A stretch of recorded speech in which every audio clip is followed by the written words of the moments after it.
Lose on the battlefield and severe consequences will follow. When your troops do well, reward them. And when they fail, retrain them. Conduct an after-action review after every training event and exercise. This is an absolute necessity to ensure we maximize our training resources. The best training event without an after-action review is really just a wasted effort. The third thing I want to talk about is what the Army expects from each of you. Of course, first and foremost, they expect you to lead, as we have already discussed. We are also looking for innovative and creative thought from both you and from your formations that you will lead. We need new ideas to confront new challenges. It is important to note that we have never fought the same war twice. The tactics, techniques, and procedures that worked last time won't necessarily work the next time. We need new outlooks and perspectives to face the future. Unfortunately, some of our combat veterans, and I put myself in that category as well, can be old dogs not wanting to learn new tricks. This is where you come in again. Now, you never know where these new ideas may come from. They may come from you, or they may come from the least likely soldier in your formation. That is why it's so important to foster a climate in the formations that you lead where a subordinate feels that he or she can speak up and offer their ideas and suggestions and voice their opinion. I'll give you one short example. I had the opportunity to go to a school, it was a business school in North Carolina, where they took, it was 50% civilian business leaders, 50% green suit Army military leaders. They put us in a big conference hall and they gave us a problem. They showed us a video of a family that was on a camping trip. A fire was rushing up to their campsite, and it listed out some pieces of equipment that they had at their campsite and the amount of time that they had. And on an individual basis, every one of us had to list out in priority 1 to 50 what items you would take to survive that scenario. There was a lot more involved in it, but so you listed them out 1 to 50. So, of course, all of us military guys who had been trained, we knew our answers were going to be absolutely correct. There's no way these civilians were going to get the right answers. So we turned those papers in, and then they broke us up into groups of 20, 10 green suiters, 10 civilians. And they put us in a room, they put a green suiter in charge. And they said, okay, we want you to make the same list, but now you've got to have a consensus. All 20 of your group must agree to that same rank ordered number. I thought, oh my God, this is going to be like herding cats. There's no way in hell this list is going to work. It's going to be a total failure. We turned in that list. And then they bring in the expert. And there was actually a correct answer to what the 1 to 50 looked like, should have looked like. And the most amazing thing came out, lesson that I learned from that was the consensus list, when you got everybody to agree to that list, none of the lists were absolutely right, but that was the closest to the correct answer.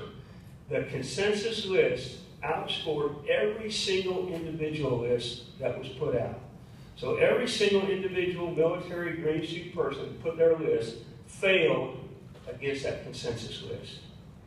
I use that as an example to show how the power of the formation of individuals, when you can get, everybody has something to contribute. If you can tap into that intellectual treasure of that formation of individuals and get them to contribute, how much better your solutions to your problems will be. That was a hard lesson for me to learn. If somebody told me this story like I'm telling you tonight, I probably wouldn't have believed it. But having experienced it was absolutely true, and I've applied that throughout my career. Okay, in closing, it's probably time for me to get off the stage so you guys can start dancing on this dance floor. But I'll tell you, I look to the future, and I see many complex and dangerous scenarios that concern me. You know, just look what's going on in Russia right now. You know, we've got President Putin who's trying to bring that country back to their dominance that they used to have. He's embroiled in a fight in Ukraine.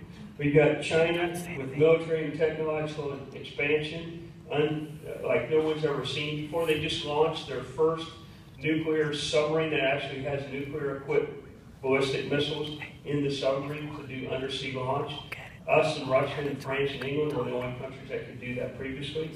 They're getting ready to launch their first full-size aircraft carrier. We've got North Korea, who's led by somebody who's an absolute insane psychopath with severe self-esteem issues, who actually got upset over one of the most ridiculous movies I think I've ever seen. Just look at the Middle East, at ISIS. I mean, what I'm telling you here is you got some job security right now, okay? The world is not a good place, and it's getting scarier the further we go on. So, the other thing I'll say is, as you leave this place, I know everybody's excited, particularly the seniors, to get the heck out of here. You want to get out to the real Army, to get started, whatever that real Army thing means. I tell you, I've been chasing the real Army for 27 years. I still haven't found it. You have learned more here than you realize. You never appreciate anything until it's gone. But the things you have learned, you will lean back on for many, many years. I still look back. I can still remember Captain King, Colonel Morshauser, and all my instructors back when I was an ROTC cadet, all the way back in 1983, 1984. I still remember the conversations I had with them. I still remember the lessons learned. You won't forget those, and that will serve you well throughout your future. Back to that chasing the real Army piece. You know, every unit you go to is going to be unique, and it's going to be different, and it's going to be exciting, and it's going to be challenging, whether that's on the reserve side, the guard side, or the active side. I was just at Fort Riley yesterday for a change of command ceremony, and you know, first Infantry Division, you know, that they're very unique, they're very different. You know, they're the only unit in their ACUs, or Army Combat Uniform, which is supposed to be all subdued. They still wear that big red 1 patch on their right shoulder. Right? 3rd Infantry Division. They take their patch and they put it up on their helmet liner. You know, then let's talk about the cavalry units that like their Stetsons and spurs. And then you've got the 82nd, which are totally off the chart here in uniqueness. So you got some interesting times in front of you. They're going to be a lot of fun. And then we even have our branches. You know, our branches have what I call artifacts. You may have noticed that I'm wearing my spurs tonight, because that's an artifact that air cavalry officers and ground cavalry officers link back to. Colonel Wolin, I'm sure he's told you about the red socks. He's got his red socks on tonight. Now, I'll tell you, my spurs actually have a practical purpose. When you walk into a ballroom and you see a cavalry officer with a set of spurs, if you notice mine are curved, if the curve points down, that means, ladies, leave him alone, he's married. If the curve is up, he's single is available. Now, I won't get into why up, down. I had no idea. There's probably some theories out there. Now, as far as the red socks go, I'm not sure what practicality that has right now. But they are the king of battle, and they are pretty amazing. So, but listen, I'm very envious of where you're at right now. I wish I could start all over again. I don't think I would change a whole lot, but I would have fun reliving it. And you've got a great, exciting future in front of you. I hope someday to get the opportunity to serve alongside each one of you. I'd be very proud to. God bless you, Godspeed, and hope to see you on the high ground someday. Thank you very much for having me here again.